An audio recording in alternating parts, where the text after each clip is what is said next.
Ravina milalo amin'ny tompo amin'ity andro talata valo febroary rombo roapolo amby roa arivo ity dia ny Genesis toko fafito amby folo andiny dimy amby folo ka hatramin'ny rombo roapolo no anjara mofinainantsika. Genesis toko fafito amby folo andiny dimy amby folo ka hatramin'ny rombo roapolo. Nolohany hamakiny zany dia ivavaka sika.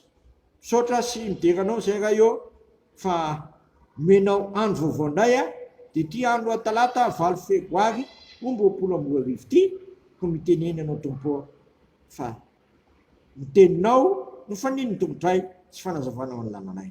Misaotra Jesosy. Amen. Ampitomboina amintsika rehetra ny fiadanana. Amen. Genesis toko fafito amby folo andiny dimy amby folo ka hatramin'ny faha roa ambin'ny manao hoe amin'ny anaran'i Jesosy. Toa Andriamanitra tamin'ny Abrahama, ny amin'ny Sarai vadinao dia tsy mataonao hoe Sarai intsony izy ny anarany fa Sara no anarany. Ahita azy aho ka hampanana azy zazalahy ho anao, iny ta azy aho ka ho tonga firenena maro izy ary isy mpanjaka ny firenena maro avy aminy. Dia nikohaka Abrahama ary nitsika dia nanao anakapo hoe iteraka va aho zay efa 100 taona ary iteraka va Sara zay efa 90 taona.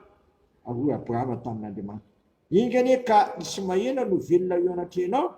Hoy Andriamanitra, tsia fa Sara vadinao hoe teraka zazalahy aminao ary ny anarany dia ataonao hoe Isaka ary ny fanekeko aroko aminy ny fanekena manakizay ho amin'ny taranany mandimby azy.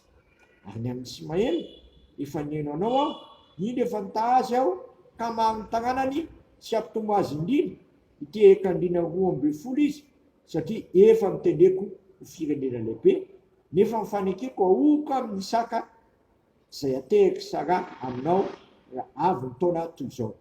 Ary rehefa vita ny teny natao tany dia niakatra Andriamanitra niala teo amin'ny Abrahama.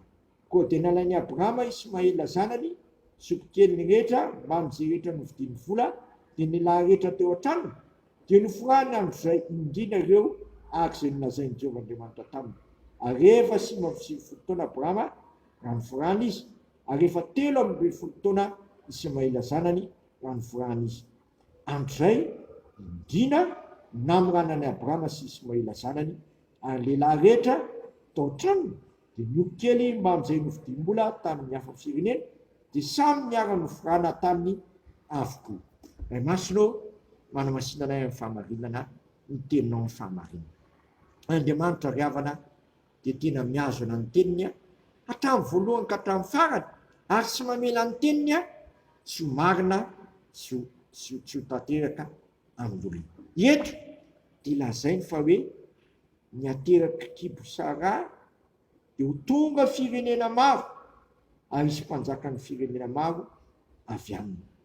Ary Isaka sy zay naterany dia hanaova mifanekena ahonony eo aminy, mifanekena manakizay ho an'ny taranaka mandimby azy.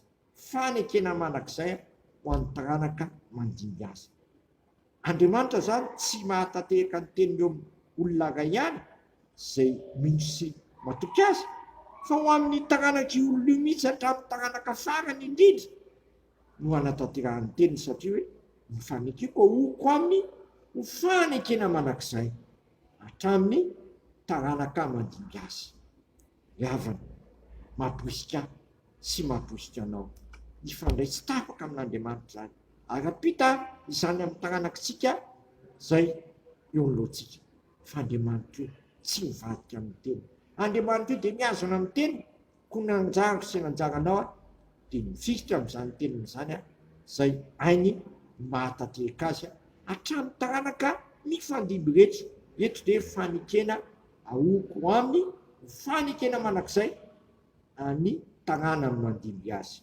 Ery amin'ny 120 tapany vao. Dia marina amiko sy aminao anie zany rehefa velona amin'ny tenin'Andriamanitra sy mitoetra ny tenin'Andriamanitra, tany sy lanitra ho levina. Tenin'Andriamanitra maritra manakizay. Koksika hitoetra amin'ny tenin'Andriamanitra sy velona ny tenin'Andriamanitra manjakariva. Jesosy Kristy io tenin'Andriamanitra io le teny tonga nofo ka norana niaran'olona tamintsika. Izy le tsy miova malisa an'io ary manakizay. Amen. Dia sy misaotra anao izay raha io fahalehibe fitiavanao anay. Ninona ny famindraponao aminay zay tianao hatratra ny tagnanaka amin'ny fandimby. Ampianaro izay fikitra amin'ny teninao ahy. Aza velesaraka amin'ny teninao izay ninona ho an'ny tagnanakay sy ny tagnanaka mbola ho avy fa tianao ahorona amin'ny tagnanaka ritra na mbola ho avy aza izany fanekenao izany.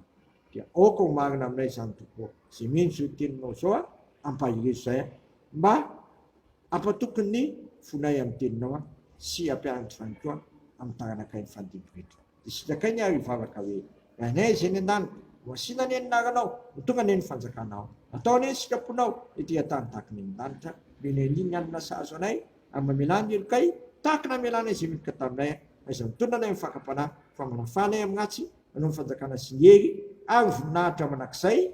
Amen. Raiso ny tsodrano. Ary fiadanan'Andriamanitra izay mihoatra no fahalalana rehetra ihany ny fonareo sy ny hevitra Kristy Jesosy. Matoky izay niantso anareo sady izy ihany nanefy izany. Amen. Voninahitra ny eo an'Andriamanitra rery ihany amin'ny anaran'ny Ray sy ny Zanaka ary ny fanahy masina. Amen.